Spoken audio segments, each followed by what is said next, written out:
نهاشی مهوانی ما مامۆستا هۆشنگ ئۆسێ نویسکار ji بەلچیکا بمەرەیە. مامۆستا هۆشنگ tu bixêr hatî. ئێرە خودی دەبێ gelek spas silav ji bo te û ji bo tebeşevana. زۆر سپاس. مامۆستا هۆشنگ داخویانی ji rêveberiya nû ya Sûriyê sebaret derbarê Kurda da li Sûriyê derdikevin. Tiva daxuyanî gonha derdikevin tu çawa dixwînê weka هۆشنگ ئۆسێ. gelek spas li gorî me ev daxuyaniyê hanê pozîtîfên êrînîne dibê mere bi pêşwaziyekî baş li van daxuyaniyehan bine rû nêzîkî wê bibe û bersivê jê êrînî çir mere bide. Yani eğer bi gavekî nêzîkî merû bibin mere dikare di gava nêzîkî bibe. Duwarê siyasetê de li gorî urf û adetê siyasetê mentiqê siyasî ev tê xwestin. Kurd hinek jê dibe ku ji mafê wan bêjin ku ev gotinên han en peyvên han ev daxuyaniyê hanin werin wergerandin bi şêweyekî praktîk yani. Ev jî niha di demên pêş de gerek yani rêveberiya nû a Sûrî deseladariya nû van tiştên xwe û xweş van axaftinên xweş van daxuyaniyên baş wergerîne duwarê praktîkê de heya çi derece teorîk û praktîk wê li gel hev bin. Kurd dikarin van daxuyaniyê hanî wekî belge li ser rêveberiya nû tomar bike. Wezîrê Karê derve bi zimanê Kurdî axivî belav kir, twîtekî belav kir. Ev tiştekî gelekî baş bû di dîroka Sûrî bi tevahî de ji sed sal heta roja îro yani berpirsekî di asta qata deha de bijî ticarî bi zimanê Kurdî li gel gelê Kurd neaxiviye. Em hêvî dikin ev tiştên êrînî ev tiştên baş berdewam bikin ji aliyê Şamê ji ber ku Kurd hêjane Şam êdî nêzîkî wan bibe û ne tenê wilo nêzîkî pirsgirêkên çarenûsiyê Sûrî ku yek jê pirsgirêka gelê Kurd e ku ji pirsgirêka yani beşekî ji pirsgirêka demokratiyê û ji nû ve avakirina Sûriyeyê. Ez bi şêweyekî pozitif û êrînî nêzik dibim û spas dikim û silav jî dikim. Belê. Mamosta te alî zibar jî ku ev daxuyaniyên pozîtîf weke te kerem kir ku bibne bikevne warê praktîk de li ser erdê ji bo girintîkirina mafê gelê Kurd li Sûriyê. Em wê çawa bibin? Yani çi imkan heye ku em bihêlin ew gotinên xweş ew daxuyaniyên êrînî werna dwarê emelî de praktîk de werna ser qadê. ببستاتا آلیه کرد yani آلیه دن بگشتی چی جره دوی حتی اف گوتن ببنه کریار لازمه چی میکرد لگوری می سر آستا کردا مره دست بی بکه جبر کو او لگل کردا دا آخفن اف آخفتنین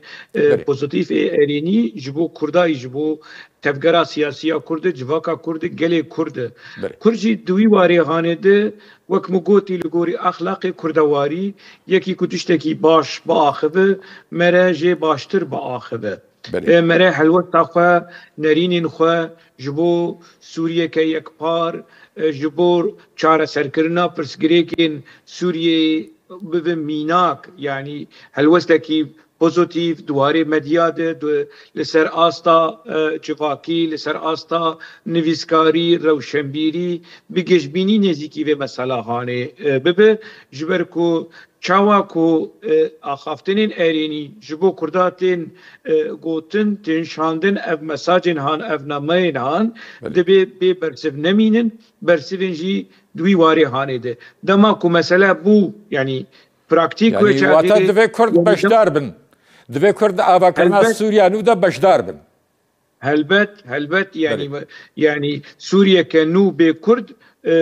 yani çênabe nayê avakirin û ne mumkinî yani ne Kurd qebûl dikin ne raya navnetewî raya giştiya navnetewî Tony Blair Fransa Britanya Fransa Amerika hemû dema کو برپرسین سوریه نور دا آخبن مجارا کیمنه توان دناف ده مجارا کردا دوزا کردا مجارا دموکراسیه مجارا تروری اف حمو لسر ماسینه و بنر اف حمو آلین سوری احمد شرع جی وزیر کاری در و ای ریوبریا احمد شرع تم دخوازه ولو گارانتی و مسوگریه بده رایا گشتی کو امنونه امن رژیما بشار اسدن شوی نزیک بونا ما جدابه يعني اوجي دمينه دوي قناقه هاني ده حياه چه درجه که يعني كردا تفلي جوات سياسية برفرائين اجتماعي بكن آخافتن لسر دستورا بنجهين آخافتن لسر شوية آباكرنا سوري كرد جهوان نتني قامشلو وهرم رجالات فراتي يانجي كردستان سوري كرد جهوان للشامي هبه كرد يعني نتني قد سربحصا آستا تفکر سیاسی کردکم کو شعبی خود نتنی یعنی بعرا خود شامشی دو بخوازن نتنی ما فیوان سینور کری ده حریم دورا کرداده تفکر سیاسی کرد بگشتی هر دو باسکن سرکه و ایدنا برا هر دو باسکادشی هنه یعنی سی بشنجی مرد کار بیجه آلیه ریوبریا پیده انا کسا و پیده کسا و ریخستن ایدنا برا هر دو آلیا جیده بگشتی هفبش من نرينكي هفبش كوتنكي هفبش هلوستكي هفبش وخلق بفن بشتغري كردا دما كرد يكبن وخلق ايدي سرقوي خوابا بجن اگر قصده بسري خوا تيكا في ديالوغير بشاميري انا كسب بسري خوا تيكا في ديالوغير بشاميري کسک خودی ویل کردا در نکهوه یعنی سروک بارزانی جی و آخفتنا هانه و حلوستا هانه بری جی و نهاشی و سبشی دوباره دکه که کرد این روژاوای کردستان کنگی بونی یک پشتا سرکه و استراتیجی سر آستا حریمی سر آستا نافدتوی شخو پرسام اوه اوی رولا كردستان باشور به بله شخو پرسام اوه يعني براسيجي اف دردورا هيفكيا برپرسين هريما كردستاني اطلعي بوا نكتي وكدبي ولسرسري واجي جنابي سلوك بارزاني كو جهدكي جهد دانا مرسلك و چارسريه كي جپرسا كردرا لسوريا ببينن توا كارو خبات و لبط و لفو تفقرا هريما كردستاني تشاواد خويني تشاواد نرخيني اف ندوري دیروکا تیکوشریا آنتوی هرم کردستانی به تایبت سروک برئیس مسعود بارزانی اف اخلاق کردواری کو کرد کیل کربه ایش مسعود بارزانی دیشه کرد کیل کی داره تنگاویه دبه مسعود بارزانی تنگاویه دبینه خود اولو دبینه و حول دبی کردی هانه جوه تنگاویه هانه درینه و به هیزا چار سریه به هیزا انرژیا چار سریه بده اف ندوری یعنی دیروکا سروک برئیس مسعود بارزانی به وان خالن هانه به وی حلوستا هانه زنگین تشتین کنها چه دبنجی تشتین پیروزن تشتین دیروکینه هیجای سپاسیه هیجای ریزه و هیجای سلاوه یکو اف حنبیزا مزن جبو کردین روش آوا سر آستا راگهاندنه سر آستا پنابرا سر آستا تفکر سیاسی اف حنبیزا مزن حنبیزا نتوی براسی کردستان عراقی هم حنبیزه هم پشته هم پشتوانی جبو کردی روش آوای کردستان برجی وصابو و نهاجی وصایه و سبجی وصابه بله ما مساعد دما داوی ده هن